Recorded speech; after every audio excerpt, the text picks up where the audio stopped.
The scent of pine and damp earth was a permanent fixture on Blue Moon Pack lands, a fragrance that Olivia Meadowbrook had once found comforting.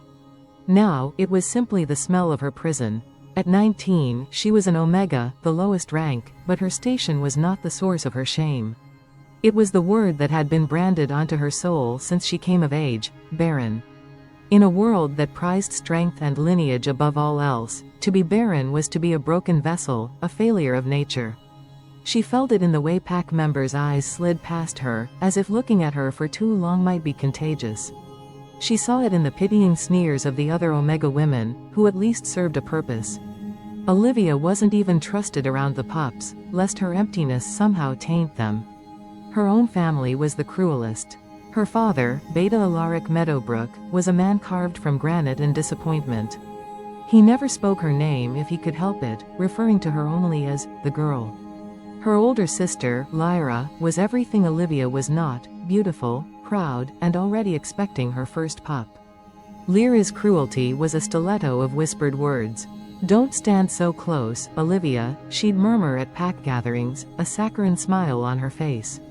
"Your desperation is wilting the flowers." This evening was worse than usual. The annual conclave of alphas was a week away, a gathering where alliances were forged through matings. For Olivia, it was a source of cold dread. Unmated she-wolves were presented, their virtues touted like prize mares. She was scrubbing a pot in the communal kitchen when her father entered. The bustling noise died instantly. "Outside, now," he ordered, not looking at her. Her heart hammered against her ribs as she followed him into the crisp evening air. The twin moons were beginning their ascent, casting long shadows. Alaric paced before turning on her, his face a mask of cold fury. "You are an embarrassment to this family. A blight on my name." Olivia flinched, keeping her eyes on the ground. "For 2 years I have endured the whispers. The Beta with the barren Omega. A weak link, a genetic dead end." Tears pricked her eyes, but she refused to let them fall. "But I have found a use for you yet," he continued, a triumphant gleam in his eyes. "Alpha Marcus Thorn of the Stonefang Pack has made an offer." Olivia's blood ran cold. The Stonefang Pack was notorious for its brutality. Their alpha, Marcus Thorn, was a brute known for his violent temper and his collection of wives. "He wants to mate me," she whispered, her voice trembling. Alaric let out a harsh, barking laugh. "Mate you? Goddess, you're a fool. He knows you're barren. He doesn't want a mate. He wants a servant, a punching bag with a pretty face. He is willing to pay a handsome price for the daughter of the Blue Moon Beta." He leaned in, his voice dropping to a venomous whisper.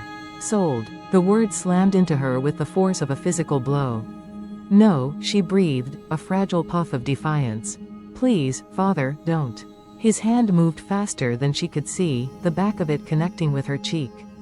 Her head snapped to the side, the taste of blood filling her mouth. "You have no say in this," he hissed, grabbing her chin and forcing her to look at him. "You will go to the conclave. You will be presentable. You will be silent, and you will belong to Alpha Marcus by the end of the week. He is paying for your compliance, and I will ensure he gets it." He released her with a shove. "Perhaps his harsh hand will finally teach you your place. You are nothing, Olivia. Less than nothing. At least now your nothingness will finally bring me some profit." He turned and strode away, leaving her alone in the deepening twilight. The cold wasn't just in the air, it was inside her, a creeping frost. She slid down the trunk of a tree, wrapping her arms around her knees as the first sob broke free, a wretched, hopeless sound lost in the vast, indifferent woods. She was being sold. Her life was over. The journey to the Obsidian Peaks was a silent, agonizing affair. Olivia was transported like a prisoner. Lyra had tossed a plain dress at her before she left. "Try not to disgrace us further," she had said, her voice devoid of any sisterly warmth.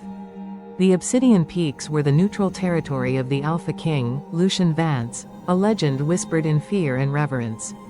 His fortress was carved into the largest mountain, a colossal structure that loomed over the valley below, which was now a sprawling city of tents and banners.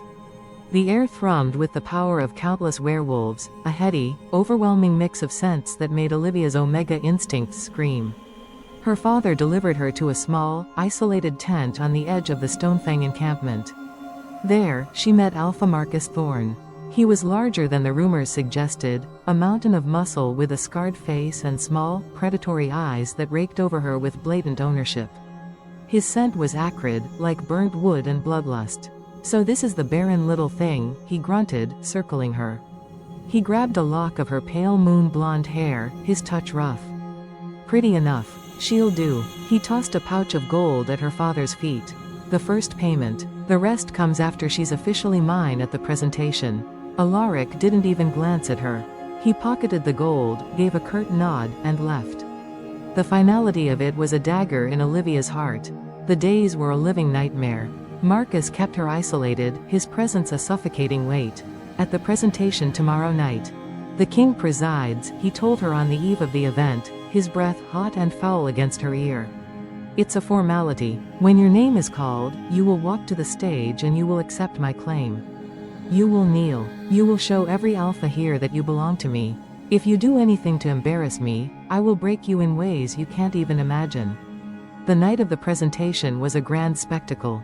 A massive bonfire roared, casting flickering light on a great wooden stage. Hundreds of werewolves were gathered. At the back of the stage, on a throne of polished obsidian, sat the Alpha King. Olivia could only catch glimpses of him, a figure of shadow and power, his presence a palpable force that commanded absolute attention. The ceremony began. Names were called, claims were made, and the crowd roared its approval. Then her turn came. Olivia Meadowbrook of the Blue Moon Pack. A hush fell over part of the crowd. Whispers slithered through the air. "The Barren one. Alaric's shame. Thorn is buying her." Marcus grabbed her arm, his fingers digging into her flesh. "Remember what I said," he snarled, shoving her forward. Every step towards the stage was a step towards her end. She felt stripped bare, her shame on display for the entire world. She kept her gaze fixed on the splintered wood, unable to look up. She reached the center of the stage, her body trembling uncontrollably. "Alpha Marcus Thorn of the Stonefang Pack lays claim," the announcer declared. Marcus strode onto the stage, a triumphant sneer on his face. "Kneel," he commanded. This was it, the moment of her utter submission. Tears welled hot and shameful. Her body began to lower, her knees weak and trembling. "Stop." The voice was not loud, but it cut through the night like a shard of obsidian. It was deep, resonant, and held an absolute, unquestionable power. Every head snapped towards the throne. The Alpha King was rising. For the first time, Olivia looked up. King Lucien Vance was taller than any wolf she had ever seen, with broad shoulders and a presence that seemed to bend the air. His hair was black as midnight with streaks of silver, but it was his eyes that captured her. They were the color of molten gold, burning with an intensity that seemed to see right through her flesh and into her soul. He descended from his throne. The silence was absolute, terrified. Marcus, who had seemed a giant moments before, now looked small and brutish. "Your Majesty," Marcus managed, his voice strained. "This is a simple claiming. A transaction." Lucien didn't even glance at him. His golden eyes were fixed on Olivia. He stopped a few feet from her, the raw power rolling off him both intoxicating and terrifying. Her Omega instincts went still, replaced by a strange humming sense of recognity. "On. You will not touch her," Lucien said, his voice a low growl that promised violence. Marcus bristled. "With respect, Your Majesty, this has been agreed upon. The price has been paid. She is mine. Nothing on my land is yours until I say it is," Lucien countered, his voice dropping to a chilling finality. He took another step, placing himself between Marcus and Olivia. He was so close she could smell his scent, the crisp, clean smell of a winter storm, of ozone and ancient stone. It didn't threaten her, it surrounded her like a protective shield. He finally turned his gaze to Marcus, and the full weight of his royal alpha power slammed into the other wolf. Marcus physically recoiled. "You thought to come into my domain," Lucien said, his voice dangerously soft, "and conduct the trade of souls as if you were bartering for cattle. You thought to shame this she-wolf, to break her for your own amusement." His gaze swept the assembly, landing on Alaric, who had gone pale as a ghost. "And you would sell your own blood. You are a disgrace to the title of Beta." Then Lucien turned back to Olivia. The fury in his eyes softened, replaced by something fierce, possessive, and impossibly gentle. He reached out, his fingers brushing her cheek where her father's blow had landed. His touch was a feather-light caress that sent a jolt of electricity through her. "They call you Barren," he murmured, for her ears only. "They call you worthless. They are fools. They are blind to what you are." A collective gasp went through the crowd as he took her hand, his large, warm fingers wrapping around her small, cold ones. He pulled her gently to his side. He faced the stunned assembly, his voice ringing out with the force of a royal decree. "This she-wolf is not for sale. She is not for claim by any man here." He paused, letting the words sink in. Marcus's face was a mottled canvas of rage. Then Lucien delivered the final, world-shattering blow. He looked down at Olivia, a possessive fire blazing in his golden eyes. "Because the moon goddess, in her infinite wisdom, has already chosen a fate for her." He raised their joined hands for all to see. "She is mine. She is my mate." The world exploded into a roar of disbelief. Marcus let out a guttural snarl. "You cannot. This is a trick. She is a defective." Before he could finish, Lucien moved with blinding speed. He had Marcus by the throat, lifting the bigger alpha off his feet with one hand, his eyes glowing with a feral light. "You will never speak of my mate that way again," he growled, the sound ripping from his chest. "You will leave my lands before sunrise. If I see your face again, I will mount it on my wall. Do you understand me?" Gagging, his eyes bulging with terror, Marcus managed a choked nod. Lucien dropped "I am like garbage." He then turned his back on the cowering alpha and the chaotic crowd. Without a word, he swept Olivia up into his arms. "Hold on," was all he said. He strode from the stage, parting the sea of werewolves, carrying her away from her past and into his imposing fortress. She was no longer a prisoner of Marcus Thorne. She was the chosen of Lucien Vance. The inside of the king's fortress was a palace of polished obsidian, intricate tapestries, and silent, echoing halls. Servants bowed as Lucien carried her to a suite of rooms larger than her entire family's home. He set her down gently. "You are safe here, Olivia," he said, his voice softer now. "No one will harm you." "Why?" she finally whispered. "Why did you do that?" A flicker of pain passed through his golden eyes. "Because I could not stand by and watch that pig put his hands on what is mine." "What is yours?" she repeated, confusion warring with indignation. "You don't even know me. You called me your mate." "The moon goddess works in ways we do not always understand," he said cryptically. "But her will is absolute. You are my mate, Olivia. My wolf recognized you the moment you stepped into the firelight. But I'm Barren," she stammered, the word burning her tongue. "I can't give you an heir. The king needs an heir." Lucien's jaw tightened. "That is of no consequence to me." His dismissal was so swift, so absolute, it left her breathless. But it didn't quell the fear. A king needed a queen who could continue the royal line. A tall, severe she-wolf appeared at the door. "Your Majesty, I am Lyra, your head of household. I have come to see to the guest's needs." The word guest was laced with poison. "Olivia is not a guest, Lyra," Lucien corrected, his tone hardening. "She is the Luna of this castle. My mate. You will afford her the same respect you show me." Lyra's lips thinned, but she bowed. "Of course, my king. My apologies, my Luna." The title sounded like a curse. "Shall I have a bath prepared?" "See to it," Lucien ordered. He turned back to Olivia. "Rest. We will speak more in the morning." He left, and the moment he was gone, the temperature in the room dropped. Lyra looked at Olivia as if she were dirt on a priceless rug. "The baths are through there. The servants have laid out night clothes. They may not fit your station, but they will have to do." The insult was clear. "You are not worthy." The days that followed were a disorienting blend of luxury and isolation. She lived in opulence but was utterly alone. Lucien was consumed by the political fallout. The court was a nest of vipers, their scorn a suffocating presence. The most venomous was Serafina, a beautiful, haughty she-wolf who had expected to be queen. She cornered Olivia in a garden cloister. "You must be so proud of yourself," she sneered. "A little omega nobody catching the king's eye. Tell me, did you drug him, or does he simply have a new taste for charity cases?" "I didn't do anything," Olivia stammered. "Don't play the innocent." Serafina stepped closer. "Everyone knows what you are, an empty vessel. You can wear the crown, but you'll never be a queen." You can't give him what he truly needs. The moment he realizes his grand gesture has left him with a barren mate, he will discard you, and I will be there to watch. The words struck at her deepest fears. Was that all this was? A grand gesture he would regret? Determined to find answers, Olivia began spending her days in the vast library. If the royal line was cursed, the history must be recorded. She found genealogies, and a pattern emerged from the last 2 centuries: fewer pups, stillbirths, infant deaths. Lucien's parents had only him before his mother fell into melancholy and died. It wasn't a curse of barrenness, it was a curse of decay. The bloodline was thinning, destined to die out. Lucien was its final, lonely heir. She sought out the castle's healer, an ancient, kind she-wolf named Dr. Aris.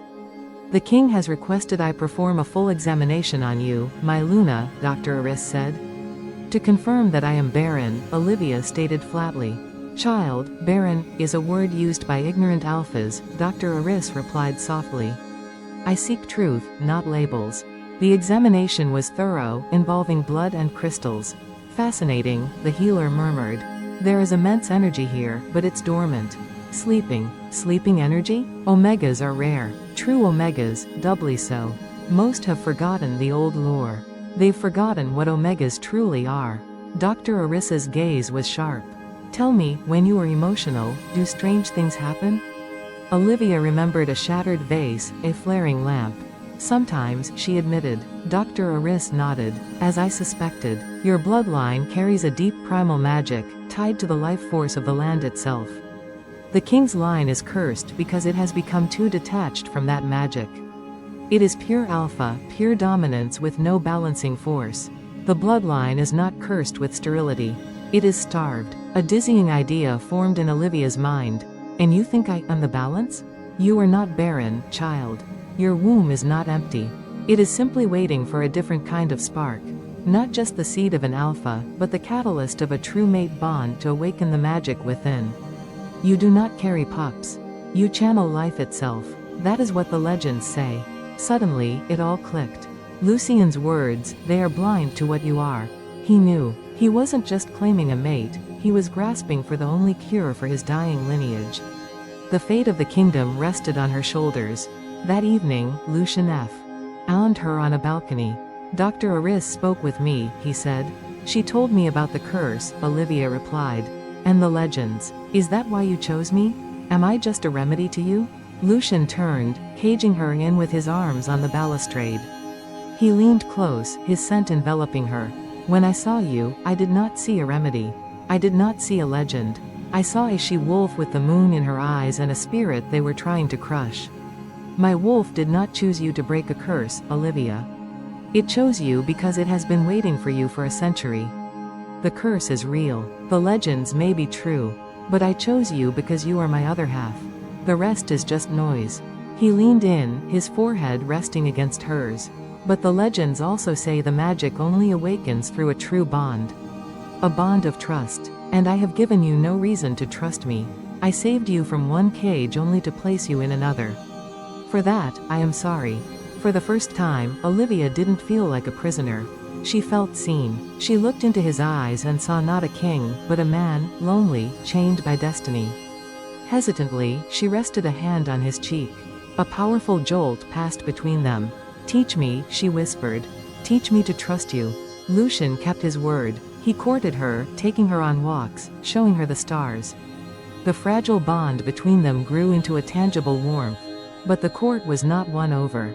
Seraphina's hatred intensified. Damon reported that Marcus Thorne was rallying disgruntled alphas, claiming the king was bewitched. The true danger, however, was inside the castle. Dr. Aris came to Olivia, her face pale. "My Luna, I found something."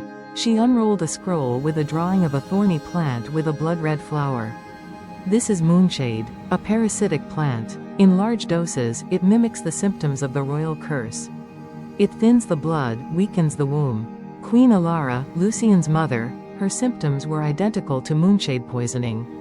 The implication was horrifying. "You think she was poisoned?" "I think the curse may not be entirely natural. Someone may have been helping it along."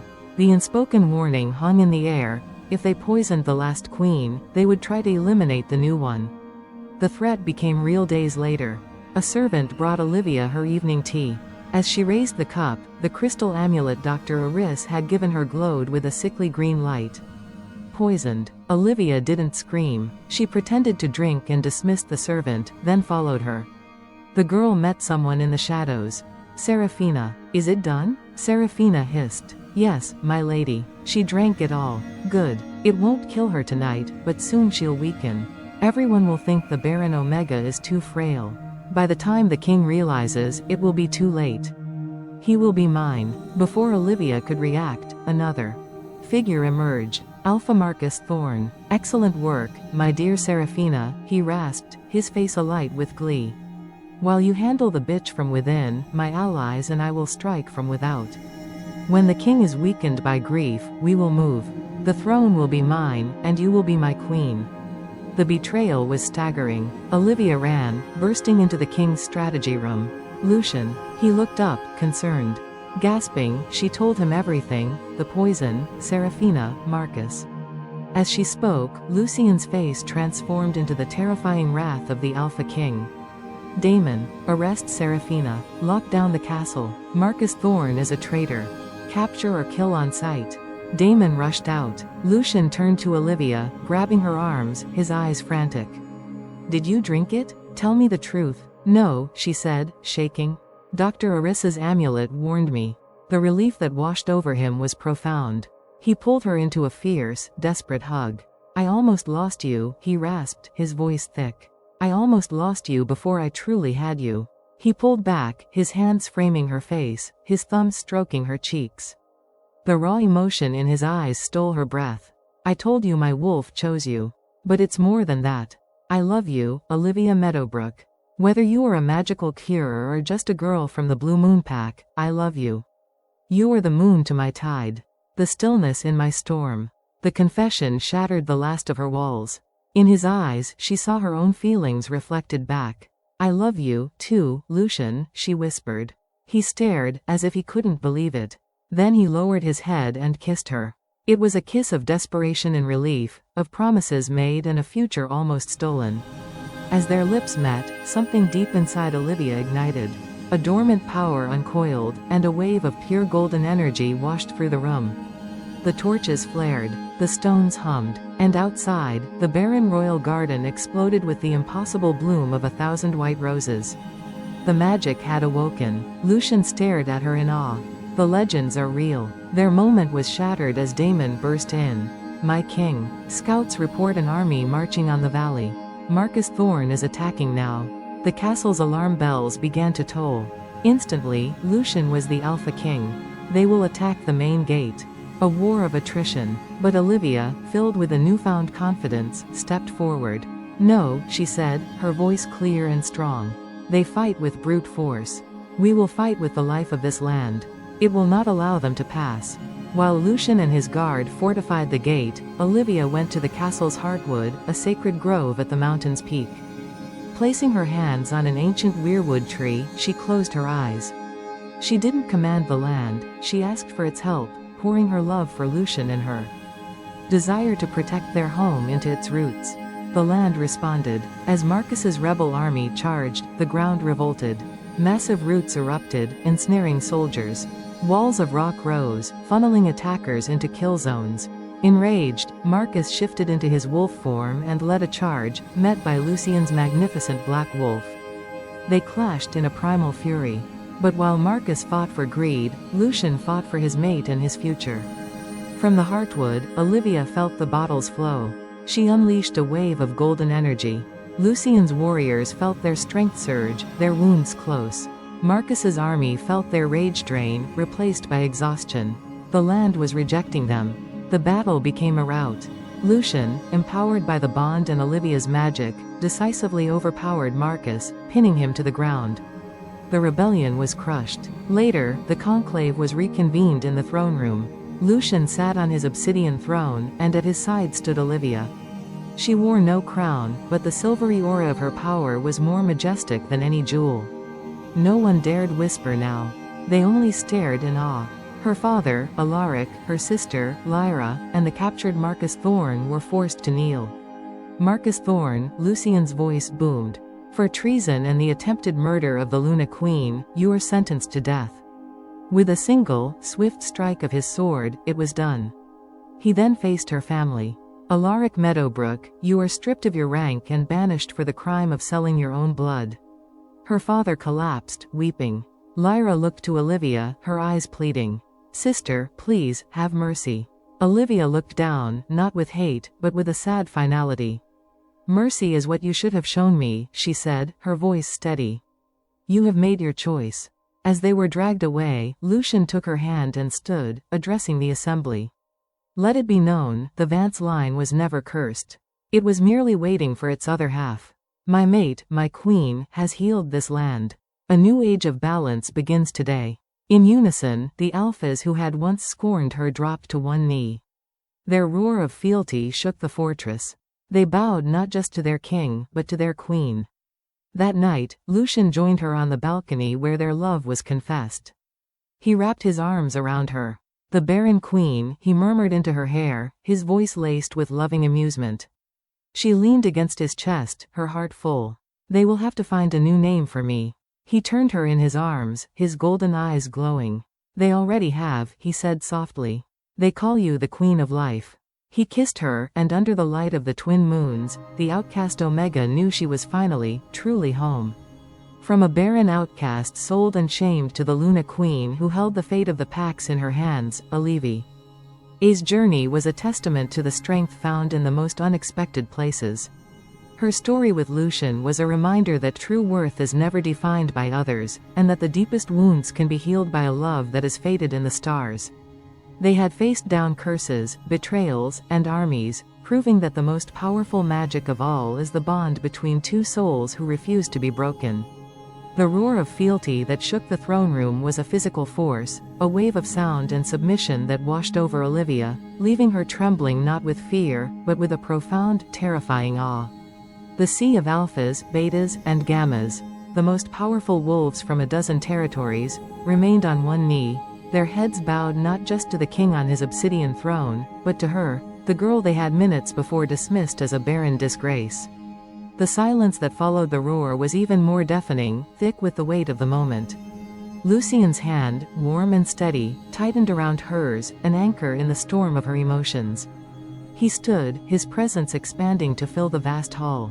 Rise, he commanded, his voice no longer the growl of battle but the resonant tone of a sovereign ushering in a new era. Let this day be marked in our histories. The age of shadow over the Vance line is ended. An age of light begins now. As the assembly rose, the atmosphere was charged, a mixture of reverence, shock, and for some, a calculating reassessment. Olivia could feel the shift. She was no longer an object of pity or a political pawn, she was a power. The silvery aura that had emanated from her during the battle had faded to a subtle, almost imperceptible glow, but its memory was seared into the minds of every witness. She was the Luna who had commanded the very earth. Later, in the quiet of their private chambers, the adrenaline finally began to ebb, leaving behind a bone-deep exhaustion. The rooms, once a gilded cage, now felt like a sanctuary. A fire crackled in the hearth, casting dancing shadows on the stone walls. Lucien poured 2 glasses of deep red wine, handing one to her. His fingers brushed against hers, and that now familiar jolt of connection, the hum of their fully awakened bond, passed between them. It was a constant, comforting presence in her chest, a golden thread tying her soul to his. "How do you feel?" he asked, his golden eyes searching her face with an intensity that was no longer intimidating, but cherished. Olivia took a sip of the wine, its richness a stark contrast to the simple ale of her old life. "I feel everything, and nothing. It's as if a lifetime has passed in a single day. I watched a man die by your hand. I felt the life of this mountain flow through me. I saw my father and sister banished." She looked down into her glass. "A part of me feels I should be horrified. But another part feels a terrible sense of justice. Is that wrong?" Lucien moved to stand before her, tilting her chin up with a gentle finger. "No, my love. It is not wrong. It is the awakening of a queen. A ruler must have a heart, but also a spine of steel. You have both. What you felt was not bloodlust, it was the natural order righting itself." The land itself rejected their corruption. He led her to a plush divan, sitting beside her, his arm around her shoulders. The hard part begins now, Olivia. The battle was simple. The politics that follow will be a war of a different kind. The court will be watching your every move. They will test you, probe for weakness. Because I was an Omega, she stated, the old shame trying to resurface, only to be quelled by the new strength within her. Because you are the key to a power they do not understand, he corrected. And because you have my heart, which makes you the greatest influence on the throne. They will seek to win your favor, or to turn you against me. We must be a united front. Always. For the next week, Lucien was true to his word, integrating her into the very fabric of his rule. No longer confined to her rooms, she sat beside him during council meetings. The first one was a trial by fire. The long table was filled with the stern, experienced faces of his most trusted advisors, including the steadfast Gamma Daemon. Their respect for Lucien was absolute, but their gazes on Olivia were wary, assessing. The discussions were complex. Resource allocation for packs struggling after a harsh winter, border disputes flaring up in the wake of Marcus's failed rebellion, and the delicate process of appointing a new beta to the Blue Moon Pack in her father's absence. Lucien didn't shield her, he included her. The Silvermane Pack in the Eastern Territories is requesting additional grain stores, reported an elderly alpha with a long, braided beard. Their harvest was poor, and the winter was relentless. And what does our Luna think? Lucien asked, turning to Olivia. All eyes snapped to her. Her heart fluttered, but she remembered the feeling of the weirwood tree, the steady, patient strength of the earth. She thought of the Omegas in the Blue Moon kitchens, how they could make a single scrawny rabbit feed a family of 5 with a clever stew. Grant them the grain, she said, her voice clear. But not as a gift. As an investment. In return, they must send a contingent of their finest stonemasons to help repair the earthquake damage in the southern villages.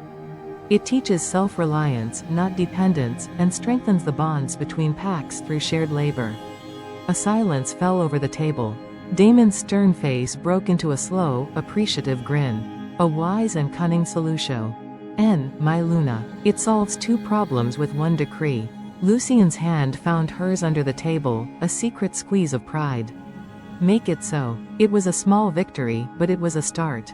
She began to find her voice, offering perspectives born from a life on the bottom rung, views the Alpha-dominated council had never considered. She advocated for the establishment of a Central Healers Academy, proposed a system where Omegas could apprentice in trades beyond servitude, and suggested a rotational guard duty for young warriors at the borders to foster unity. Not all were receptive. Lord Kale, a hulking alpha from a northern pack, scoffed at her suggestion for a council of elders that included non-alphas. With all due respect, my Luna, strength decides pack law. Why should the opinions of betas and others hold weight? Before Lucien could interject with what promised to be a thunderous reply, Olivia met Lord Kale's gaze, her own eyes calm but unwavering. A pack is not just its fangs and claws, Lord Kale. It is also its heart, its mind, and its spirit.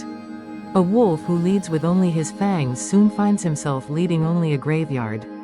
True strength is in the unity of all its parts. Or have you forgotten the lesson the land itself taught Marcus Thorne? Her voice was soft, but it carried the unshakable authority of one who had channeled the power of the Obsidian Peaks.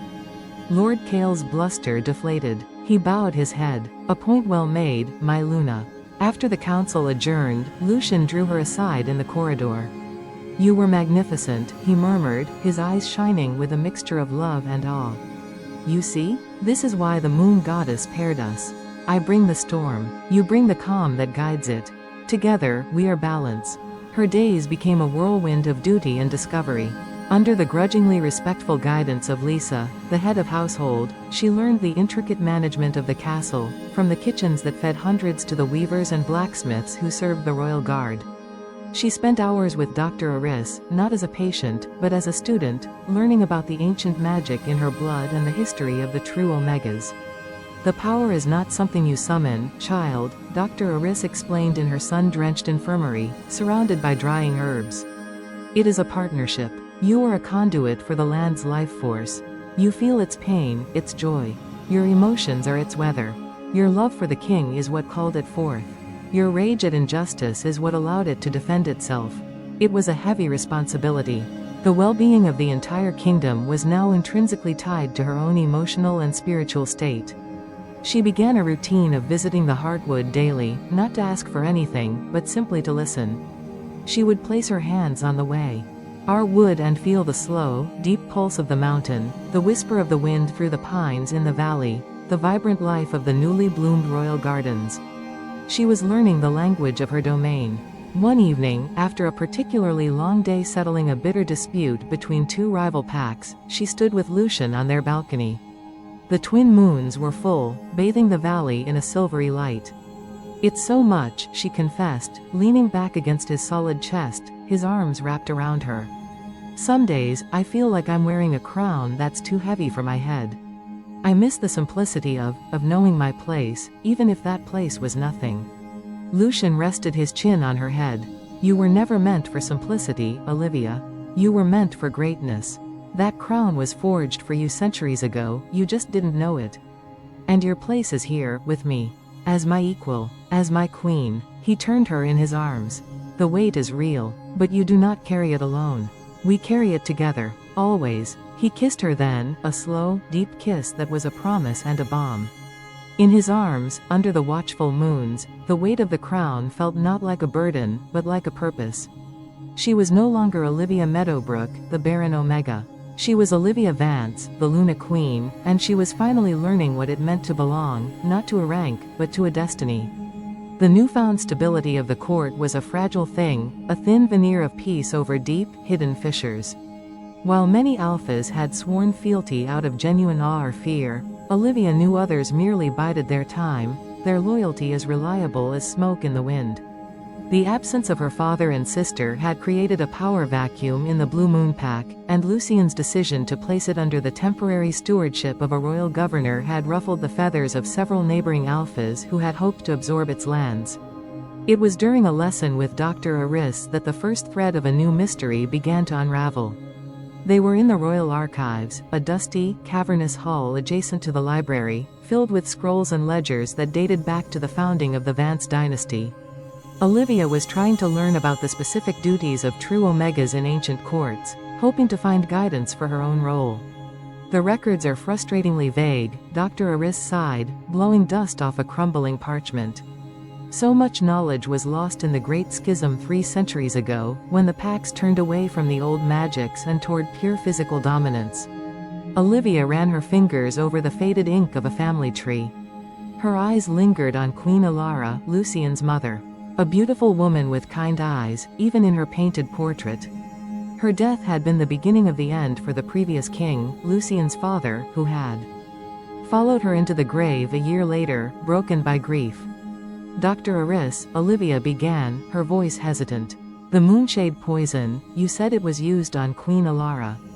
Who would have had access to her? Who could have administered it for so long without being detected?" The old healer's face grew somber. "That is the question that has haunted me for decades. The queen was closely guarded. Her food was tasted. Her circle was small. It would have to be someone she trusted implicitly. Someone with unwavering access." She paused, her eyes distant with memory. There was her personal handmaiden, a beta named Anya. Devoted, quiet. She disappeared the week after the queen's death. The official report said she drowned herself in the river out of grief. A cold knot tightened in Olivia's stomach.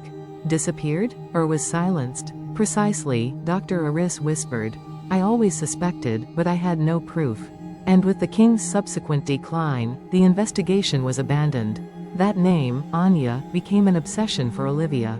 If there was a conspirator from the old court still alive, someone who knew the truth about the curse and the poisoning, they were a threat to Lucien, to their future, to everything. She began spending her few free hours in the archives, searching for any mention of the handmaiden. It was tedious, soul-wearying work. She found payroll ledgers, household inventories, but Anya was a ghost. Her breakthrough came from an unexpected source, the castle's kitchens. Remembering the kindness of the Omega cook, Anna, Olivia ventured down, seeking both a reprieve from the dust and a different perspective. The kitchens were a world of organized chaos, filled with the warm, comforting smells of baking bread and roasting meat. Anna beamed at the sight of her, wiping flowery hands on her apron. My Luna, to what do we owe the honor? I'm hiding from dusty scrolls, Anna, Olivia confessed with a genuine smile. And I was wondering, did you ever know a beta named Anya? She was Queen Alara's handmaiden, many years ago. Anna's cheerful face clouded. She glanced around and lowered her voice.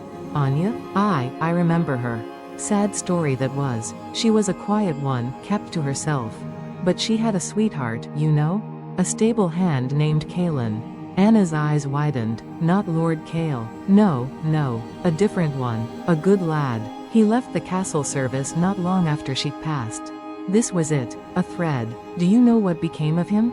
Kalen? Anna frowned in thought. I heard he went back to his home village. Wolf's Cradle, I think it's called. A small place, a day's ride to the north. Took over his family's inn. Olivia's heart raced. It was a long shot, but it was the only lead they had. She thanked Anna profusely, her mind already whirring with plans. She couldn't just leave the fortress, her safety was a matter of state.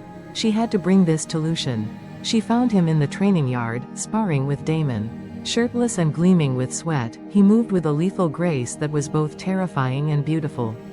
He saw her, and with a final, disarming move that sent Damon's practiced sword clattering to the ground, he ended their match and strode over to her, his concern immediate. Olivia? What is it? She drew him aside, out of earshot of the guards, and told him everything, her conversation with Dr. Aris, her research, and what she had learned from Anna.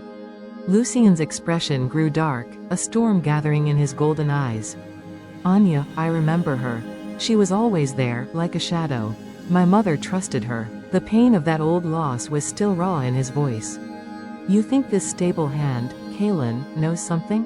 I think he's the only person connected to Anya who might still be alive. If she was murdered to cover up the poisoning, he might have been the only one she confided in. Lucien was silent for a long moment, his gaze fixed on the distant mountains. Wolf's Cradle is a loyal village, but it is remote. Sending a contingent of royal guards would cause a panic and alert whoever might be watching. He turned to her, a decisive glint in his eye. We will go ourselves. Just you, me, and Damon. Disguised. We leave at first light. The plan was dangerous, reckless even for a king of his power. But Olivia saw the necessity in it. This was a ghost from his past, a wound that had never healed. It had to be faced. The journey to Wolf's Cradle was a stark contrast to her previous trip to the Obsidian Peaks. Then, she had been a prisoner in a wagon, her future a dark, hopeless pit. Now, she rode a sleek, midnight black mare beside Lucien, wrapped in a simple, travel-worn cloak. Damon rode ahead, his eyes constantly scanning the forested path. The air was fresh and clean, and for the first time in weeks, Olivia felt a sense of freedom, of purpose that was entirely her own. Lucien was different away from the court, the mantle of kingship momentarily lifted. He pointed out bird calls, told her stories of his first solo hunt, and smiled more freely. Their bond hummed between them, a contented, warm current. It was during a rest by a babbling stream that he spoke of his mother. She had a laugh that could light up the entire throne room, he said, his voice soft with memory. She loved music and filled the castle with it. My father, he was a stern man, a great king, but he softened only for her. When she grew ill, when the light in her eyes dimmed, it was as if the sun had gone out of the sky for him. I was young, but I remember the healers being baffled. They called it a sickness of the spirit. Now, to think it was poison all along. His fist clenched. If I find the one responsible, Omega or Alpha, I will tear the truth from them. They reached Wolf's Cradle as the sun began to set, painting the sky in hues of orange and purple. It was a quaint village of timber-framed houses nestled in a peaceful valley. The inn, the Howling Pup, was exactly as Anna had described. It was cozy, filled with the smell of stew and ale. Damon secured them a private room while Lucien and Olivia, keeping their hoods up, took a corner table. It was Damon who made the discreet inquiries and soon returned, his face grim. Kalen is here, he murmured. He runs the place. But, my king, my queen, you should prepare yourselves. The man is a shell. He lost his leg in a logging accident years ago. He drinks to forget. When Kalen limped out from the back, serving a tankard to another patron, Olivia's heart ached. He was a man in his prime, but his eyes were hollow, his movements heavy with a grief that had never left him. Lucien waited until the common room had emptied somewhat before approaching the bar. Kalen looked up, his serviceable smile not reaching his dead eyes. "What can I get for you, traveler?" Lucien placed a gold coin on the counter, far more than the price of a drink. "We're not here for ale. We're here for information. About Anya." The name acted like a physical blow. Kalen flinched, his face paling. "I don't know any Anya," he muttered, turning away. "She loved you," Olivia said softly, lowering her hood just enough for him to see her face. "She was scared, and someone made her disappear. We think you know why." Kalen froze, his shoulders slumping in defeat. He looked from Olivia's earnest, pleading face to Lucien's intense, unyielding gaze. He let out a shuddering breath. You're them. The king and his new queen." There was no fear in his voice, only a profound weariness. "I knew someone would come someday. Follow me." He led them to a small, cluttered back room. He poured himself a large measure of whiskey with a trembling hand before speaking. "Anya, she came to me a few months before the queen died. She was terrified. She said she'd seen something. Heard something." He took a gulp of the liquor. "She was in the queen's solar, arranging flowers, hidden behind a screen, when he came in." "Who?" Lucien's voice was a low, dangerous growl. "The beta," Kalen whispered, his eyes wide with the memory of Anya's fear. "The king's most trusted advisor. He argued with the queen. He said the bloodline was too weak, that the curse was a sign. He said the kingdom needed a new, stronger line. He told her it would be painless. That it was for the good of all." He slipped a vial into the tea caddy on the mantelpiece. Olivia's blood ran cold. She looked at Lucien and saw same horrifying realization dawning on his face. The beta. The king's right hand. The one person, besides the king himself, with unimpeded access. "What was his name, Kalen?" Lucien asked, though Olivia was sure he already knew the answer. The broken man looked up, tears finally streaming down his face. "It was Beta Valerius, Seraphina's father." The world seemed to stop. The conspiracy hadn't died with Marcus Thorne. It was older, deeper, and far more insidious. The man who had helped raise Lucien, who had stood by his throne for decades, was the architect of his family's destruction. And his daughter, the viper who had tried to poison Olivia, wasn't just a jealous rival. She was her father's heir, continuing his dark work. The ride back to the Obsidian Peaks was shrouded in a heavy, grim silence. The comforting warmth of their journey to Wolf's Cradle was gone, replaced by a chilling fury that radiated from Lucien in almost visible waves. The knowledge they carried was a poison in its own right, tainting every memory, every interaction of the past 20 years. Beta Valerius. The wise, steady presence who had guided a young king. The father figure Lucien had trusted implicitly. It was a betrayal so profound it felt like the ground had been ripped out from under them. Olivia watched Lucien's profile, etched against the moonlit sky, and saw not just a king, but a wounded son. The curse had not been a faceless fate, it had been a knife wielded by a friendly hand. She reached out, placing her hand over his where it gripped the reins. He didn't look at her, but his fingers twined with hers, holding on as if she were the only solid thing in a world of shifting shadows. "All those years," he finally said, his voice rough, scraped raw. "I sought counsel from the man who murdered my mother. I grieved with him. I trusted him with the security of the kingdom." A low growl rumbled in his chest. He was planning my end even as he swore oaths of loyalty. And Seraphina, she wasn't just vying for a crown. She was finishing her father's work. "We have the truth now," Olivia said softly, her own heart aching for his pain. "That is our weapon. Truth is a fragile weapon against a serpent who has nested in your home for decades," Lucien countered, his eyes glowing faintly in the dark. "He will have allies. He will have woven his influence into every level of the court and the guard. Accusing him without irrefutable proof could start a civil war. We must be cunning. We must make him reveal himself." Upon their return, they acted as if nothing had changed. They shared a quiet dinner in their chambers, their conversation light, for the walls had ears. But their eyes spoke volumes, a silent, determined communication flowing through their bond. They were hunters now, stalking the most dangerous prey of all. The next day, Lucien called a private war council with only his most inner circle, Olivia, Damon, and Dr. Aris. He laid out Kaelin's testimony. Damon's face, usually a mask of stoic calm, contorted with a rage so pure it was frightening. He had served alongside Valerius for years. That treacherous, slithering. Damon snarled, cutting himself off. "My king, give the order. I will drag him from his chambers myself." "No," Lucien said, his voice calm but lethally sharp. "That is what he expects. An overt accusation. He will deny it. He will call Kaelin a drunken, grief-maddened liar. His allies will rally, and the court will fracture. We need to trap him. We need him to make a move against us, publicly." A plan began to form, cold and calculated. They would use the one thing Valerius and his daughter desired above all else, the throne. They would dangle the illusion of victory before them. The opportunity came a week later. A delegation from a powerful, distant coastal pack, the Tidefangs, arrived to reaffirm their alliance. It was a major diplomatic event, requiring a grand feast.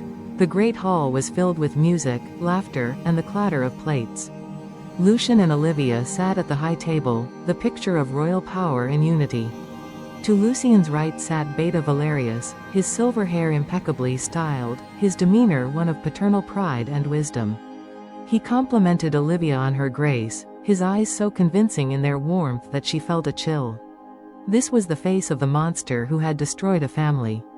As the feast reached its peak, Lucien rose, silencing the hall with a raised goblet. "My friends, allies, we celebrate not just an alliance, but a new beginning for our kingdom. The shadow that lingered over my bloodline has been lifted." He turned to Olivia, his gaze filled with a love that was both real and performative for their scheme. "Thanks to my fated mate, my Luna, our future is secure." He paused, letting the applause swell. Then, he delivered the bait. "In honor of this new era, and to strengthen the bonds between our great packs, I have decided to embark on a royal progress. In 1 month's time, the Luna Queen and I will tour the Northern Territories, spending a week as guests of the Nightfall Pack." A subtle, almost imperceptible shift went through Beta Valerius. His smile remained, but his eyes sharpened with calculation. The Northern Territories were remote, the journey perilous. The king and queen, away from the safety of the fortress, would be vulnerable. It was the perfect opportunity for an accident. Furthermore, Lucien continued, to ensure the kingdom remains in steady hands during our absence, I will be appointing a regent to hold authority in my name. The air in the hall grew thick with anticipation. This was an unprecedented move. Every alpha leaned forward. Valerius's posture straightened almost imperceptibly, his expression one of humble readiness. Lucien's gaze swept the room, then landed not on Valerius, but on Gamma Damon. "The responsibility is great, and requires a wolf of unwavering loyalty and proven strength in battle. Therefore, I name Gamma Damon as regent of the Obsidian Throne in my absence." A stunned silence fell, followed by a burst of chatter. Damon, looking equally shocked, bowed deeply. "The honor is mine, my king. I will not fail you." From the corner of her eye, Olivia saw Valerius's mask slip. For a fraction of a second, raw, furious disbelief flashed across his features before he mastered himself, clapping politely along with the others. The snub was public, humiliating, and strategically brilliant. They had taken the prize he felt was his by right and given it to another. A cornered snake, when provoked, will strike. The trap was set. The following weeks were a masterclass in subtle tension. The court was abuzz with the news of the progress on the regency. Serafina, who had been kept under house arrest, was suddenly, quietly released, with the official reason being a lack of concrete evidence tying her to the poisoning attempt. It was another part of the plan, letting the viper slither free so she could lead them to her nest. Olivia played her part perfectly. She threw herself into the preparations for the journey, consulting with tailors and stewards in very public places, speaking openly of her excitement and, with a carefully feigned nervousness, her slight anxiety about the northern mountain passes, which were known for rockfalls and sudden storms. She also began a new, visible project, the restoration of the Queen's solar, the very room where Alara had been poisoned. She had the old tea caddy, the one Anya had described, removed and burned. She aired out the rooms, brought in fresh tapestries depicting life and growth, and filled it with plants from the revived royal gardens. It was a symbolic reclaiming of the space, a cleansing of the old darkness. And it was a constant, nagging thorn in Valerius's side, a daily reminder that his past crimes were being literally scrubbed away. The pressure worked. Damon's spies reported increased, clandestine meetings between Valerius and a few key, ambitious alphas from mid-ranking packs. Messengers were seen riding out under the cover of darkness. The Serpent was coiling to strike. The night before they were due to depart on their progress, Olivia found herself unable to sleep. She stood on the balcony, the twin moons bathing the world in an ethereal light. She felt the familiar warmth as Lucien came up behind her, wrapping his arms around her waist. "Are you ready for tomorrow?" he asked, his voice a soft rumble against her ear. "I am afraid," she admitted, leaning back into his strength. "Not of the journey, but of what we might have to do. The violence that is coming." "I know," he said, his arms tightening. "I have lived with violence my whole life. It is the price of this crown. But you have brought a different kind of power to this kingdom. A power that creates, that heals. What we do tomorrow is to protect that. To ensure that the peace you have helped build has a future." He turned her to face him. "No matter what happens, remember this. You are my strength. Your love is the reason I fight. It is the reason our line will continue." He kissed her, and in that kiss was a promise of a future beyond the coming storm. As they stood together, a sudden, sharp pain lanced through Olivia's lower abdomen, so sudden and intense it made her gasp and double over. "Olivia!" Lucien cried out, catching her. The pain subsided as quickly as it came, leaving behind a strange, warm flutter. She straightened up, her eyes wide with confusion and a dawning, impossible hope. She looked at Lucien, her hand instinctively going to her stomach. "Lucien, The fear and tension of the past weeks melted away, replaced by a shocking, profound clarity. The curse was truly broken. The magic had done more than awaken the land. It had awakened a new life within her. The battle for the throne was upon them. But now, they weren't just fighting for a crown. They were fighting for a family. Now right next 2 chapters in detailed the world narrowed to the space between them, the cool night air suddenly charged with a new, terrifying, and exhilarating energy. The lingering echo of the sharp pain was now a faint, fluttering sensation, like the gentle beat of a butterfly's wing deep within her core. Olivia's hand remained pressed against her stomach, her eyes locked with Lucien's, which were wide with a dawning comprehension that mirrored her own. "Lucien," she whispered again, her voice trembling not with fear, but with awe so profound it stole her breath. He didn't speak. He simply stared, his gaze dropping to her hand, then back to her face. The fearsome Alpha King, who had faced down armies and traitors without flinching, looked utterly, completely shattered by hope. Slowly, as if she were made of the most delicate glass, he lowered his own hand, covering hers where it rested on her abdomen. His touch was reverent. "Is it possible?" His voice was a raw, broken thing. "The magic?" Olivia breathed, tears welling in her eyes. Dr. Aris said, it was waiting for a spark. The true mate bond. A shudder ran through him. He pulled her into his arms, holding her so tightly she could feel the frantic, joyful pounding of his heart again. Saint her chest. He buried his face in her hair, and she felt the dampness of his tears against her skin. They were tears not of sorrow, but of a release from a century of lonely dread. The curse was not just broken, it was annihilated, replaced by the most potent magic of all, creation. "A pup," he murmured, the word a prayer. "Our pup." For a long moment, they stood entwined, the impending danger of Valerius's plot fading into insignificance against this monumental truth. But reality, cold and demanding, soon reasserted itself. They were standing on the precipice of a battle, and now the stakes were infinitely higher. Lucien pulled back, his hands framing her face, his golden eyes blazing with a new, ferocious intensity. "This changes everything, Olivia. You will not leave the fortress. The progress is cancelled. I will face Valerius alone." "No," she said, her voice firm, her own resolve crystallizing. The flutter in her womb seemed to fill her with a fierce, protective strength she had never known. "If we change our plans now, he will know we are onto him. He will go to ground, and we will spend the rest of our lives waiting for his knife in the dark." Our child deserves a kingdom free of this poison. We must end this. Now. I will not risk you. I will not risk our future, he argued, his voice thick with emotion. You are our future, Lucien. All of us. And we are strongest together. The land responds to me. Our bond is our power. We do this together, as we have done everything else. She placed her hand over his heart. We draw him out. We spring the trap. But we do it on our terms, with our eyes wide open.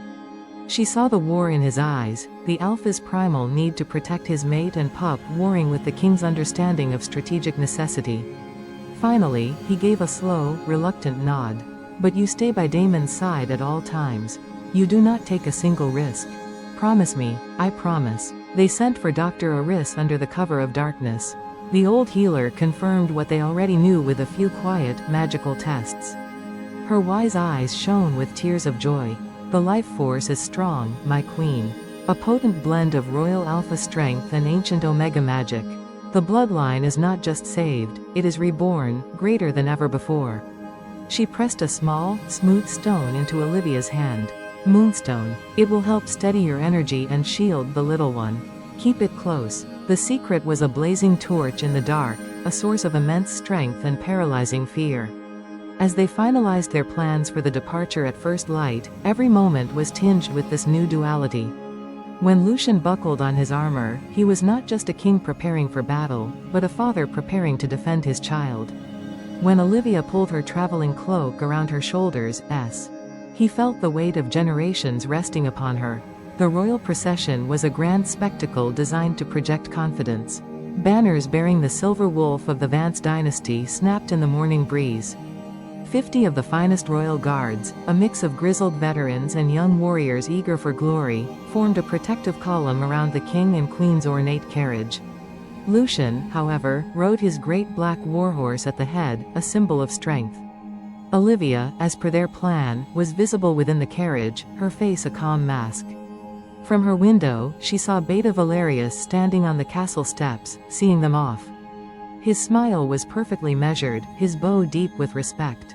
But Olivia, now knowing what to look for, saw the cold calculation in his eyes, the slight tension in his shoulders. He was a wolf watching a herd of deer, picking his moment. They traveled for 2 days, moving at a steady pace northward. The landscape grew wilder, the ancient forests pressing in on the road, the mountains looming ever taller. The tension within the royal party was a taut wire. Damon, riding close to the carriage, was a model of hypervigilance, his eyes constantly scanning the tree line. Lucien, too, was a figure of coiled power, his casual demeanor a carefully constructed lie. On the afternoon of the 3rd day, they entered the Serpent's Pass, a narrow, winding gorge flanked by sheer rock faces. It was the most dangerous part of the journey, and the perfect place for an ambush. The air grew still and heavy. The only sounds were the clatter of hooves, the creak of wheels, and the distant cry of eagles. Olivia clutched the moonstone in her pocket, feeling its cool, calming energy. She sent a silent plea to the land, to the life within her, for protection. The bond between her and Lucien was a live wire, humming with shared anticipation and resolve. It began with a single, sharp thwack. A crossbow bolt embedded itself in the carriage door, inches from Olivia's window. A signal. Then, chaos erupted. With guttural roars, figures rappelled down the cliff faces on both sides, landing amidst the column. Others poured from hidden crevices in the rock. They were not the ragged rebels of Marcus Thorne's army. These were disciplined, well-armed warriors, their armor stripped of insignia, but their fighting style betraying the training of elite houseguards. Valerius had not hired mercenaries, he had turned some of the kingdom's own best fighters against their king. Protect the queen. Lucien's roar echoed through the gorge as he shifted in a blinding flash of light and energy. Where the man had been, now stood a colossal wolf, his fur as black as a starless night, his eyes burning like molten suns. He launched himself into the fray, a whirlwind of tooth and claw. Aemon and the loyal royal guards closed ranks around the carriage, their own wolves emerging in a symphony of snarls and snapping jaws. The gorge became a slaughterhouse, the air filling with the sounds of clashing steel, agonized yells, and the savage sounds of wolf combat. Olivia remained inside, her heart hammering, but her mind was clear.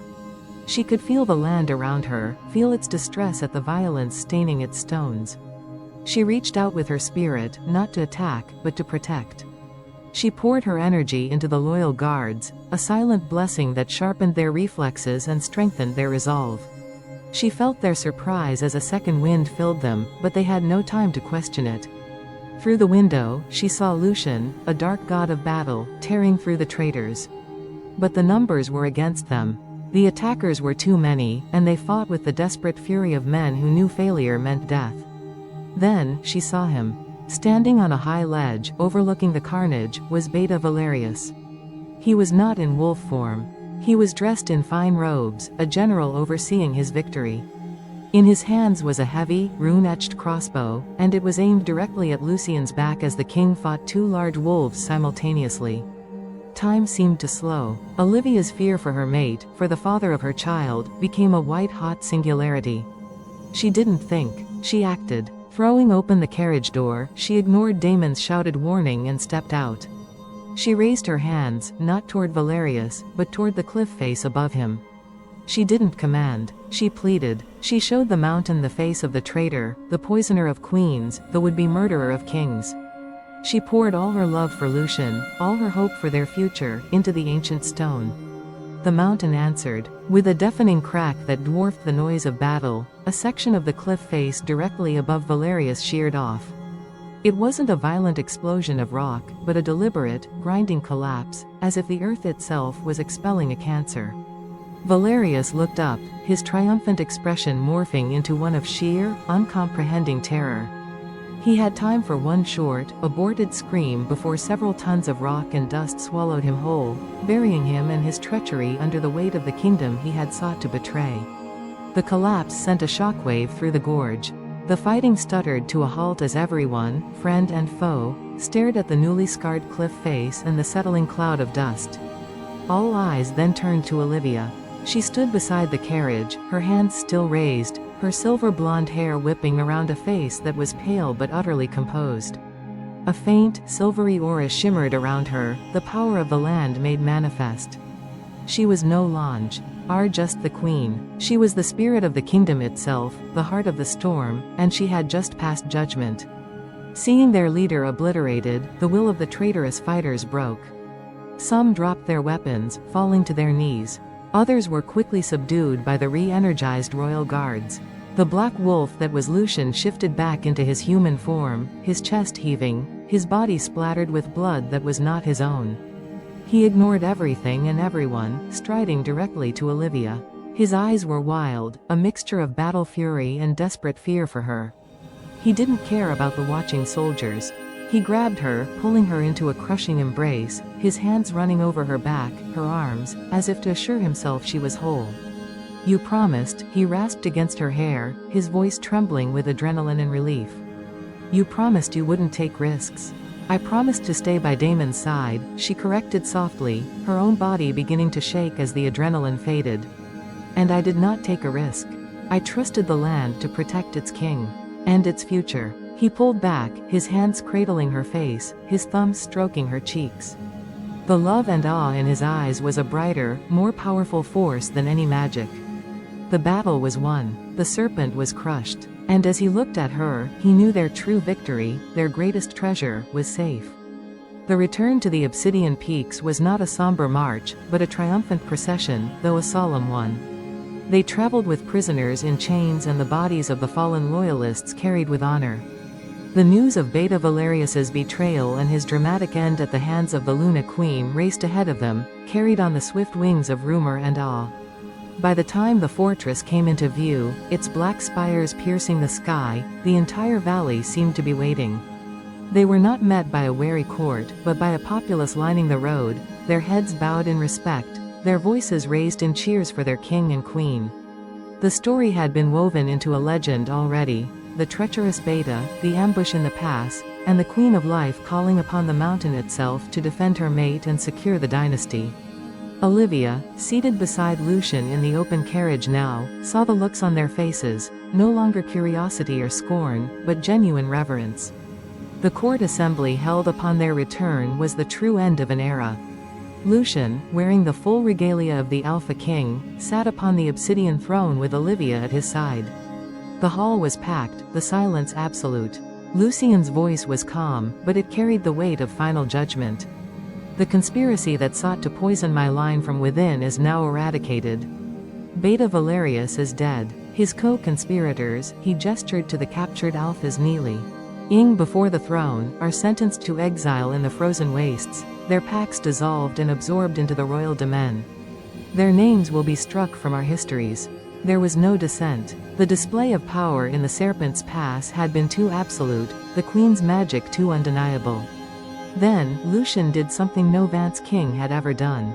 He stood and took Olivia's hand, bringing her to stand with him at the front of the dais. For centuries, my line ruled through strength alone. We believed dominance was the only path to power. But we were incomplete. We were a sword without a scabbard, all sharp edges, destined to eventually break or cause harm. He looked at Olivia, his love for her plain for all to see. The moon goddess, in her wisdom, sent us our salvation. Not in the form of a warrior, but in the form of a healer. Not just a mate for a king, but a soul for a kingdom. He turned back to the assembly. From this day forward, the law of this land will reflect this balance. A new council will be formed, the Luna's Council. It will include not only alphas, but the wisest betas, gammas, and yes, omegas from every territory. Their voice in matters of justice, welfare, and the stewardship of the land will be equal to that of the War Council. A ripple of astonishment went through the hall. It was a radical, unprecedented shift. But looking at Olivia, who stood with a quiet authority that seemed to emanate from the very stones, no one dared protest. The age of pure dominance is over, Lucien declared, his final words echoing in the stunned silence. The age of balance begins now. In the weeks that followed, the fortress underwent a transformation that was more than just political. It was spiritual. With the shadow of Valerius and his plots gone, a new lightness permeated the ancient stones. Olivia, with Dr. Arissa's guidance, officially established the Healers' Academy, drawing gifted individuals from all ranks and packs. The Luna's Council held its first session, and while it was initially fraught with tension, Olivia's calm wisdom and innate fairness soon won over even the most skeptical Alpha Lords. She and Lucien settled into a rhythm of rule that was a true partnership. He handled defense, diplomacy, and the enforcement of law. She handled internal development, justice, and the cultural heart of the kingdom. Their bond was the bridge between the two, a constant, humming connection that made them more effective together than they could ever be apart. As the first signs of the seasonal turn began to show, Olivia's pregnancy became impossible to conceal. The slight swell of her abdomen was the most potent symbol of the new era, a living, breathing promise of the future. The court, once obsessed with her barrenness, now watched her with protective, almost reverent care. She was carrying the hope of every pack. One evening, they walked together in the royal gardens, now a permanent, vibrant tapestry of color and life, a testament to her power. The flowers bloomed in impossible hues, and the air was thick with the scent of jasmine and night-blooming roses. Lucien's hand was resting gently on the small of her back, his touch always possessive, always tender. "Do you ever think of them?" he asked quietly. "Your father, Lyra?" Olivia looked out over the valley, bathed in the soft light of the twin moons. She thought of the fear, the loneliness, the feeling of worthlessness. It felt like a story about someone else, a faint, sad echo from another lifetime. Sometimes, she said honestly. But not with anger, with pity. They were so blinded by their own narrow world, they couldn't see what was right in front of them. Their cruelty was a cage they built for themselves. I have been set free." She turned to him, taking both his hands and placing them on her rounding stomach. "We have all been set free." As if on cue, a strong, distinct kick pressed against Lucien's palm. His breath hitched, his golden eyes widening in wonder. He dropped to his knees right there in the soft grass, pressing his ear to her belly, his eyes closing in rapt attention.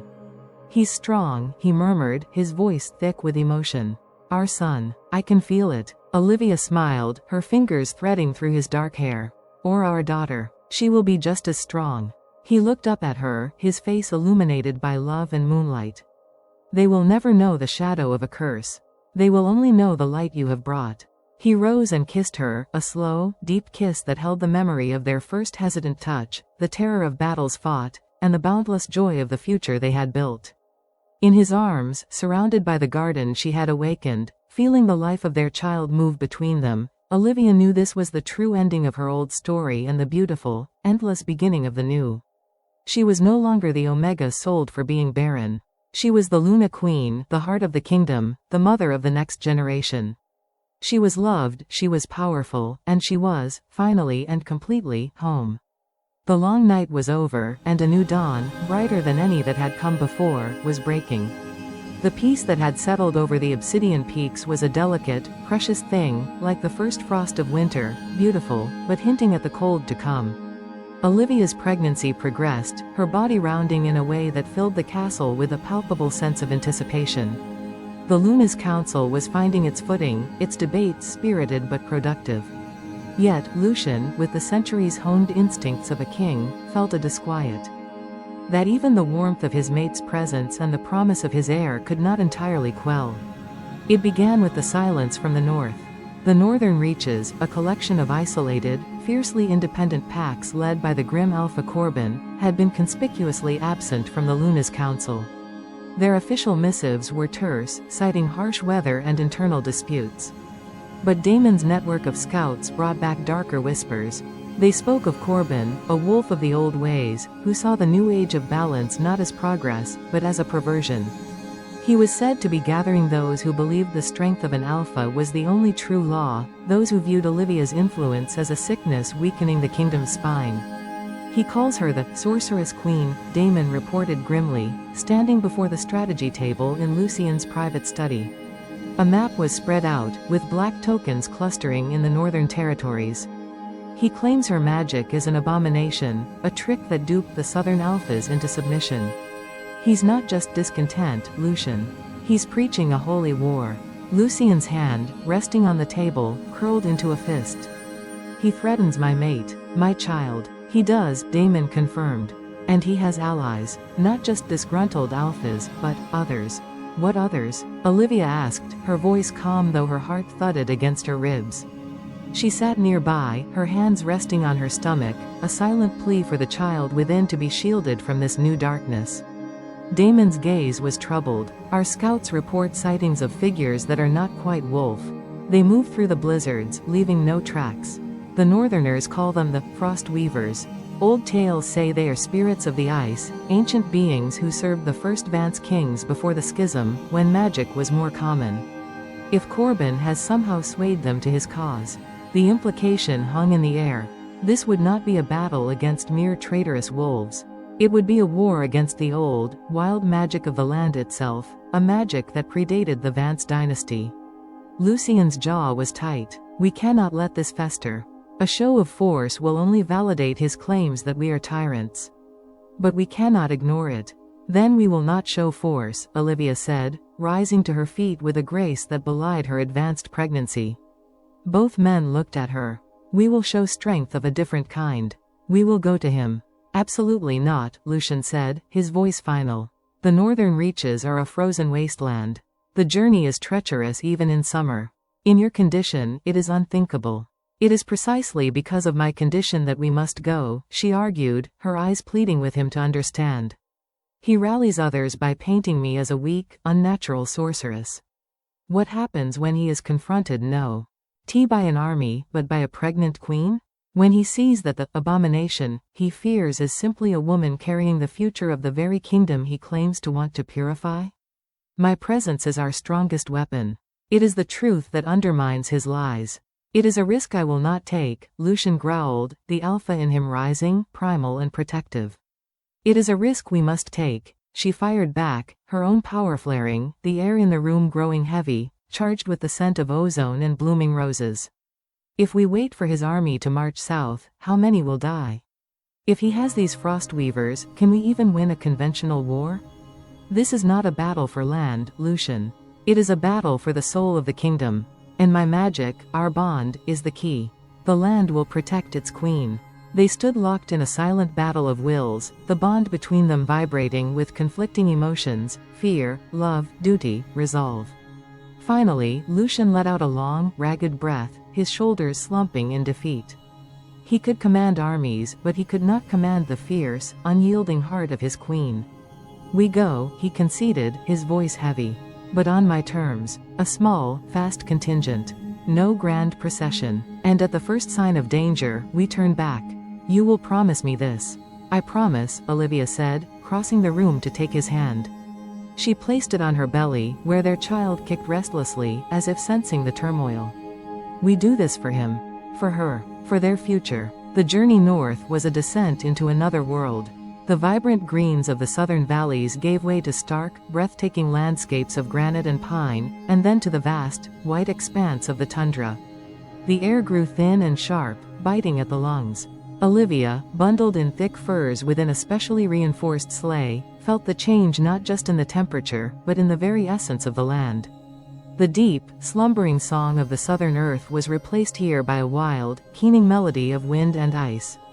It was ancient, powerful, and utterly alien. She tried to reach out, to connect as she did with the heartwood, but the frozen ground was like a wall of diamond, beautiful and impenetrable. The magic here was not of life and growth, but of preservation and stark, unyielding survival. It did not reject her, but it did not welcome her either. It watched. They were a week into the reaches when they found the first village. Or what was left of it. It was a small, trading outpost, now utterly silent. The huts were intact, but empty, covered in a layer of frost that seemed unnaturally thick. There were no bodies, no signs of struggle. It was as if every soul had simply vanished into the snow. "Frost weavers," one of the northern-born guides whispered, making a warding sign against evil. "They do not kill. Preserve. They steal the warmth, the life, and leave only the shell." A cold dread, deeper than the Arctic air, settled in Olivia's bones. This was the power they faced. Not mere conquest, but utter, silent annihilation. 2 days later, as they navigated a narrow pass between two glacial peaks, the storm hit. It did not come howling from the sky. It rose from the ground itself.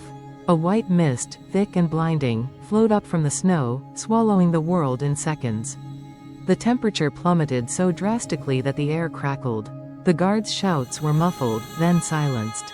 "Stay inside." Lucien's command was a roar from somewhere in the swirling whiteness outside her sleigh. But Olivia could feel it. This was no natural storm. It was a sentient thing, a wall of magical cold designed to separate, to disorient, to freeze them where they stood. She could feel the life force of their guards flickering, being leached away by the relentless chill. She couldn't reach the earth here. But she could reach her own people. Closing her eyes, she ignored the panic clawing at her throat. She focused inward, on the warm, vibrant life growing within her, on the golden bond that tied her to Lucien. She poured that warmth, that love, that fierce, defiant will to live, outwards. It was not a command to the land, but a gift to her pack. A soft, golden light emanated from the sleigh, pushing back against the oppressive white. It didn't dispel the mist, but it created a bubble of sanctuary within it. The guards on the edge of the party, who had been succumbing to a deadly lethargy, suddenly gasped, color returning to their blue-tinged lips. They could breathe again. The paralyzing cold retreated a few precious feet. The mist seemed to recoil from the light, coalescing ahead of them into shimmer, humanoid forms made of swirling snow and ice. The frost weavers. They had no distinct features, only the vague shape of tall, slender beings, and eyes that glowed with a pale, blue light. They did not attack. They simply stood, blocking the pass, their silent presence an unmovable barrier. Lucien shifted, his black wolf form a stark shadow in the golden-lit haze. He stood between the weavers and Olivia's sleigh, a low, continuous growl rumbling in his chest, a promise of violence that the frozen beings seemed entirely unmoved by. Then, one of the weavers glided forward. It stopped a dozen paces from Lucien and raised a hand of solid ice. It did not point at the king, but past him, directly at the sleigh. At Olivia. A voice, like the cracking of a glacier, echoed not in their ears, but in their minds. "The sorceress of the south. You bring your false life to our domain. You are not welcome here." Olivia's heart hammered. She pushed open the sleigh door, stepping out into the blistering cold. The golden light around her intensified, shielding her. She met the empty gaze of the lead weaver. "I am no sorceress," she said, her voice clear and steady, carrying on the magic she wielded.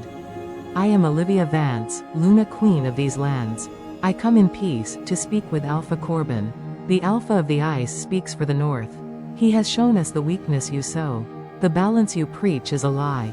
It is a slow death for our kind. The old magic fades where your life spreads. The old magic does not have to fade." Olivia pleaded, taking a step forward.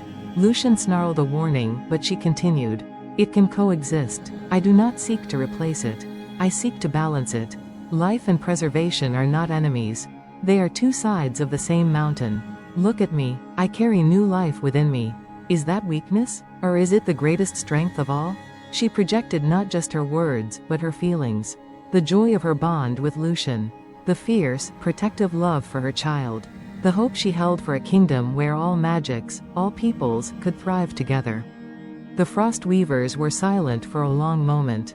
The lead one tilted its head, as if listening to a distant sound. The child, its mental voice was less certain. The child sings with both songs. The song of the sun, and the song of the ice. It was then that a new presence arrived. A massive, gray-furred wolf, accompanied by a dozen hardened northern warriors, emerged from the mist. The wolf shifted, revealing a man as rugged and stark as the landscape itself. Alpha Corbin. His eyes, the color of a winter sky, swept over the scene, the golden-lit bubble, the defiant king, the pregnant queen standing unafraid before the ancient weavers, and the weavers themselves, hesitating. "So," Corbin's voice was like grinding stone. "The sorceress queen has come to my doorstep. And it seems you have given my allies pause." His cold gaze fell on Olivia, and for the first time, it held not just hostility, but a flicker of something else. Curiosity. The battle for the soul of the North had not ended.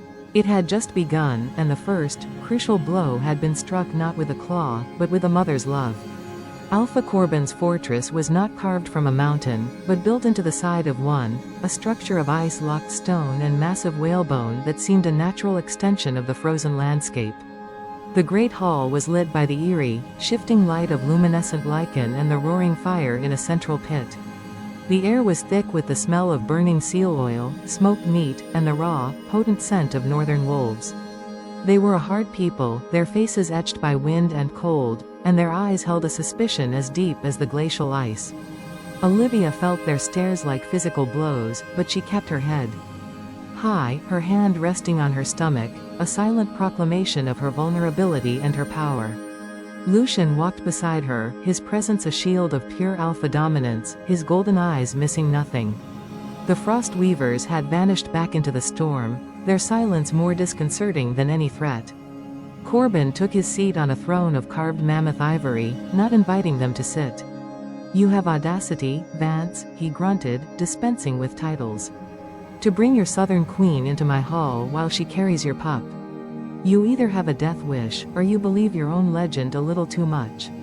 "I believe in the future of my kingdom," Lucien replied, his voice calm but edged with steel. "A kingdom that includes the North. Your silence, and now your mobilization, threatens that future. My mobilization is a response to your perversion." Corbin slammed a fist on the arm of his throne. For centuries, the law was clear. Strength rules. The alpha is the pack. Now you let betas and omegas dictate law? You let this magic, he gestured dismissively at Olivia, overturn the natural order. You are watering down our blood, our spirit, until we are no better than the docile humans we once hunted. The natural order? Olivia spoke, her voice soft but cutting through the tension like a knife. She took a step forward, ignoring the warning growl from one of Corbin's warriors. What is natural about a curse that withers a royal line? What is natural about fearing a she-wolf for what she cannot control? I did not overturn the natural order, Alpha Corbin. I restored it. The land was sick. It is now healing. And that healing extends even here, if you would allow it. Your healing feels like a plague to us, a new voice said. An old she-wolf, her back bent but her eyes sharp as flint, stepped from the shadows. She was draped in necklaces of animal teeth and polished ice. The pack's shaman. The southern warmth creeps north. The glaciers weep. The old spirits grow restless. Your song of life is a loud, discordant noise that drowns out the quiet, ancient song of the ice. You are not a restorer. You are an invader, armed with a different kind of weapon. This was the core of it. Not just politics, but a fundamental, spiritual clash. Then let the songs be sung together, Olivia said, turning to the shaman. She projected her sincerity, her respect for the power she felt in this frozen place. A single note is just a sound. It is the harmony of many notes that creates a symphony. The kingdom is the symphony. The south provides the melody of growth and renewal. The north provides the deep, resonant bass of endurance and preservation. Alone, each is incomplete. Together, they are magnificent. She looked at Corbin. You see my pregnancy as a weakness. I see it as the embodiment of that harmony. This child is of the royal Vance blood, the strongest alpha line. And it is also of my line, the line that speaks for the land. It is both sun and ice. To reject this child is to reject the future itself. The hall was utterly silent. Corbin stared at her, his expression unreadable. The shaman watched her with a newfound, intense curiosity. It was then that a young Omega servant, rushing to bring a tray of drink, slipped on a patch of ice near the central fire. She fell hard, and the clay mugs she carried shattered, the hot, spiced mead splashing across the stones and onto the hem of the shaman's robes. A guard backhanded the Omega, sending her sprawling. Clumsy wretch. Before anyone could react, Olivia moved.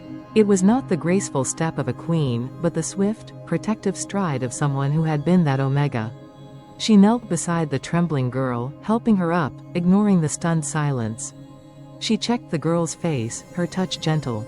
Are you hurt? She asked softly. The Omega, terrified, could only shake her head, her eyes wide as she looked from her alpha to the southern queen kneeling in the grime. Olivia then turned her gaze to the guard who had struck the girl. Her eyes, usually so calm, flashed with a tempestuous light. The air grew heavy. You strike a member of your own pack for an accident? Her voice was low, but it carried the weight of the southern mountains. What kind of strength is that? The strength of a bully? A true alpha protects the weakest among them, for they are the heart of the pack, not its dirt. The guard took a step back, cowed not by her title, but by the raw, righteous authority in her tone. In that moment, something shifted. The northerners saw not a distant, powerful sorceress, but a she-wolf of principle. A queen who would kneel in filth to defend the lowest among them. It was a language they understood far better than talk of magic and balance. Corbin finally spoke, his voice quieter now. You have a fire in you, Southern Queen. I will give you that. He looked from her to the cowed guard and the grateful Omega. Your words are pretty, your actions are unexpected. He stood. You will stay as my guests tonight. We will speak more tomorrow. It was not a surrender, but it was a crack in the ice. That night, as Olivia and Lucien were shown to a sparse but clean chamber, he pulled her into his arms. You were magnificent, he murmured into her hair. You fought a battle today without a single claw being raised. You spoke to their hearts when I could only speak to their pride. The battle isn't won, she sighed, leaning into him, exhausted. Corbin is still wary. The frost weavers are still out there. But you have planted a seed, he said. In this frozen ground, that is. A miracle in itself. As they settled onto the hard bed, Olivia felt a strange pull, a faint, melodic call that was both familiar and alien. It was the song the weaver had spoken of. The song of the ice. And it was calling to her. Not to fight, but to listen. Quietly, so as not to wake Lucien, she slipped from the bed and walked to the chamber's single, ice-sealed window. She placed her hands against the frozen pane, closing her eyes. This time, she didn't push her warmth out. She pulled it in. She made herself still, quiet, open. She listened, and through the bond, not with the land, but with the ancient, slumbering magic within her own blood, she heard it. A slow, vast, incredibly beautiful melody. It was the song of permanence, of a billion snowflakes falling in silence, of rivers freezing mid-flow, of life suspended in a moment of perfect, crystalline stillness. It was not hostile. It was lonely. It had been waiting for an echo. Tentatively, softly, she began to hum. It was the lullaby her own mother had sung to her, a simple melody of the southern woods. The song of rustling leaves and babbling brooks. The song of the sun. The ice on the window pane in front of her began to change. Intricate, impossibly delicate patterns of frost flowers bloomed under her fingertips, weaving together the stark geometry of the north with the soft, curling vines of the south. It was a perfect, tiny fusion of both songs. A presence materialized behind her. She didn't need to turn. She could feel the cold. The lead frost weaver stood in the middle of the room, its form shimmering. It did not speak into her mind. Instead, it raised its hand, and in its palm, a single, perfect snowflake formed, spinning slowly. It was unlike any snowflake she had ever seen. At its center was a tiny, glowing speck of gold, like a captured sunbeam. It floated towards her, coming to rest against her chest, over her heart, before dissolving into her skin. A wave of profound understanding washed over her. It was not an alliance, not yet. It was a recognition, an acknowledgement that the two songs could, indeed, create a more beautiful music together. The weaver inclined its head, a gesture of respect, and then faded away. Olivia stood at the window until dawn, watching the sun rise over the glacial peaks, its light painting the ice in shades of rose and gold. The war was not over. But she had found the key. It wasn't about domination or conversion. It was about harmony, and as the first rays of the sun touched her face, she knew, with a certainty that settled deep in her soul, that the North could be won. Not by the sword, but by the song. This response is AI generated, for reference only. Now write ending lines. The final, fragile sheet of ice in Alpha Corbin's heart shattered not with the roar of a challenge, but with the soft, determined cry of a newborn pup. In the stark great hall of the northern fortress, surrounded by the ancient, watchful presence of the frost weavers and the hardened faces of the northern pack, Olivia's child entered the world, a daughter with her mother's moon-pale hair and her father's burning golden eyes. And when Corbin, compelled by some unnameable force, looked upon the infant, he did not see a symbol of southern perversion. He saw the living, breathing proof of the harmony Olivia had preached. He saw the future, and it was strong, it was beautiful, and it was undeniably theirs. The journey back to the Obsidian Peaks was a procession of triumph, but a quiet one, carrying the profound peace of a battle won not with claws, but with understanding. The northern reaches did not swear fealty that day. They entered a covenant, a pact of mutual respect sealed by the birth of a princess who sang with both the Song of the Sun and the Song of the Ice. Years later, under the light of the twin moons, the kingdom was not merely at peace. It was whole. Olivia stood on the balcony of the fortress, no longer just the Luna Queen, but the heart of a realm reborn. Beside her, Lucien's hand found hers, their bond a constant, golden hum, as timeless as the mountains themselves. Below them, in the vibrant, life-filled gardens, their daughter laughed, a sound as clear as a bell, while a playful swirl of frost-kissed air, a gift from her ancient northern guardians, danced at her feet. Olivia leaned into Lucien's strength, her gaze sweeping over the united, thriving lands. The outcast Omega, sold for being barren, had become the mother of a new world. The curse was a forgotten whisper, the betrayals a shadow dispelled by dawn. Her story was no longer one of survival, but of legacy. The long night had ended, and in its place stretched an endless, brilliant day, a testament to a love that had not only shattered a world of darkness but had built a new one, bathed in light, and destined to last for 1,000 generations. Please, show your support. Smash that like button if you were captivated until the very last word. Share this video with anyone who loves a story where love conquers all, no matter how dark the beginning. Subscribe to the channel and turn on notifications so you never miss our next breathtaking tale of romance, power, and destiny. Your support is the magic that brings these stories to life. Thank you for watching, for feeling, and for being part of this incredible journey. Until the next story captures your heart, never stop believing in the power of your own light.